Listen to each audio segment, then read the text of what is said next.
general belief, as I understand it, you can still, your own station just stated last 2 weeks ago that 88% of people in the free Egypt now agree it's okay to kill somebody for converting to Christianity. Now, mind you, I am an atheist. I don't have any religious belief at all. John, I'll tell you what, because we're limited for time, let me get part of your question to Man Rashid Areikat. How does Palestine relate to what happened in Egypt? How does Palestine relate to the other things going on in the Middle East?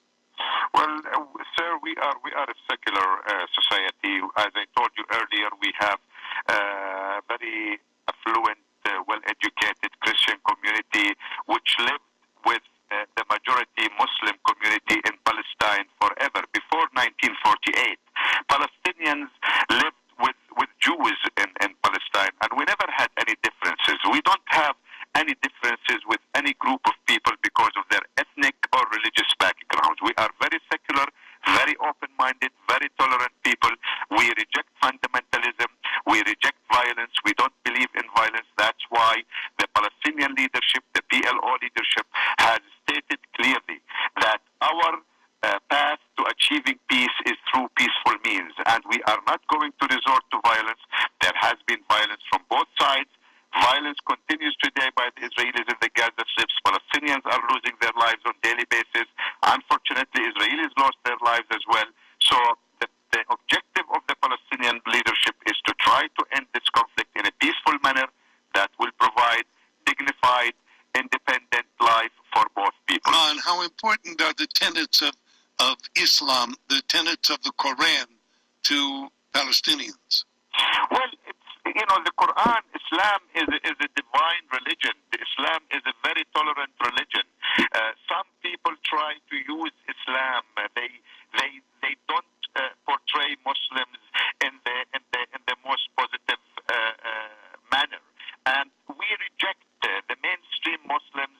Palestinians and Arabs and Muslims around the world do not agree with this which is trying to defame Islam. Islam is a tolerant, great religion that calls for equality, calls for the respect of other religions. As a Muslim, I have to acknowledge Prophet Moses and Prophet Jesus in order to be a true and real Muslim. I have to acknowledge Christianity and recognize Christianity and Judaism before I can be considered a true Muslim. This is Islam. Unfortunately, many in this country have taken advantage of the actions of a minority to attack Islam and to defame Islam. But Islam remains a great religion, a tolerant religion that respects other faiths. Steve is in Scottsdale. Steve, go ahead, please. Yeah, I have a couple of questions to Mr. Areikat. Yes. Every nation on the earth will declare a border. Does Israel has a border?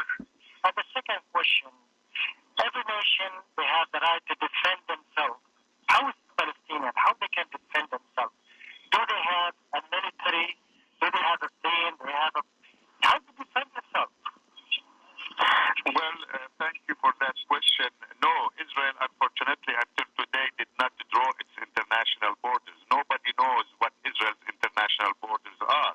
And ever since Israel was created in 1948, they have failed to draw their international borders. And I think this is a good question that should be directed at the Israelis and ask them why until today you have not defined your international borders. And some argue it's because they are not done yet from occupying other countries' land.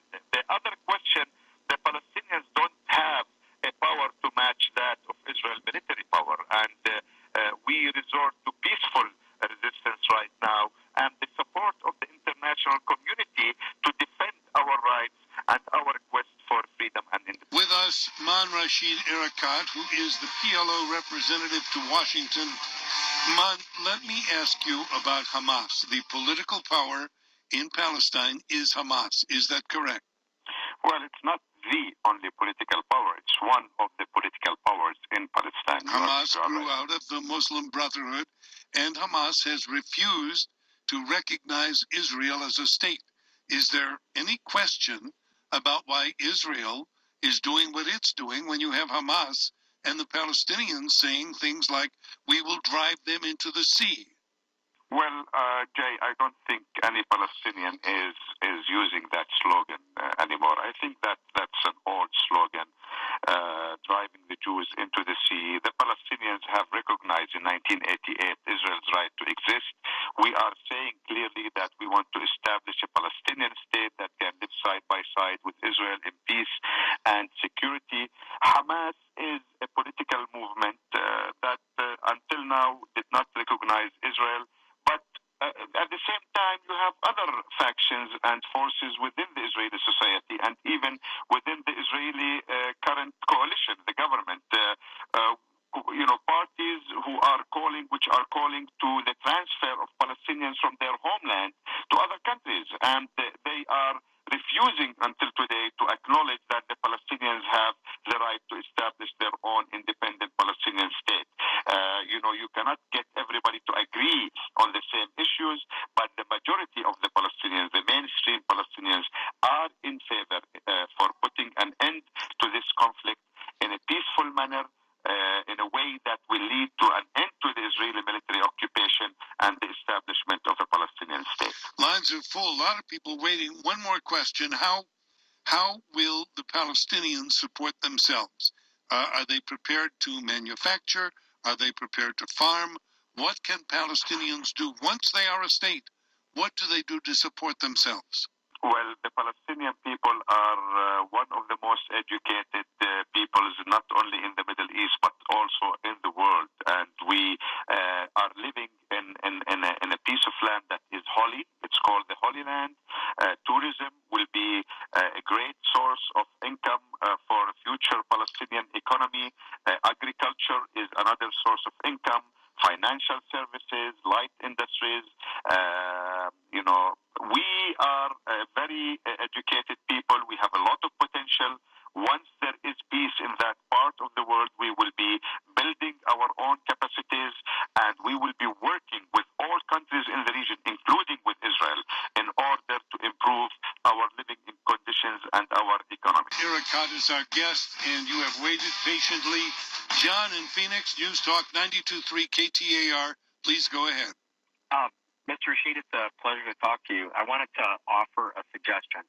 If the Israelis and the Palestinians, say in the next 2 years, don't come up with a framework where they both can agree, what do you think of an idea of turning Jerusalem, east and west, into an international city and having the United Nations move there under a UN form of government, and basically having it be accessible to everyone, and then, coming up with, obviously, security arrangements or what have you. But then if Israel and the Palestinians can't agree on a two-state solution, what about a one-state solution where the Palestinians have voting rights and what have you, is equal to the Israelis?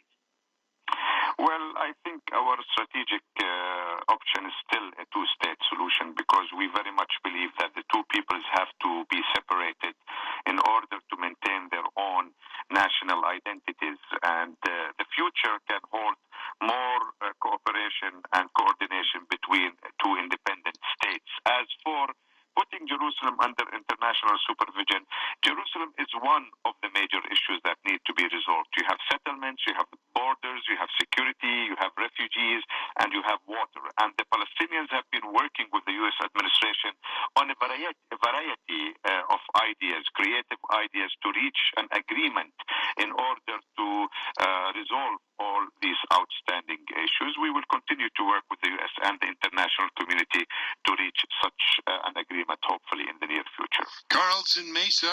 Hello, Carl. News Talk 92.3 KTAR. Hi, Jerry. Yes, sir.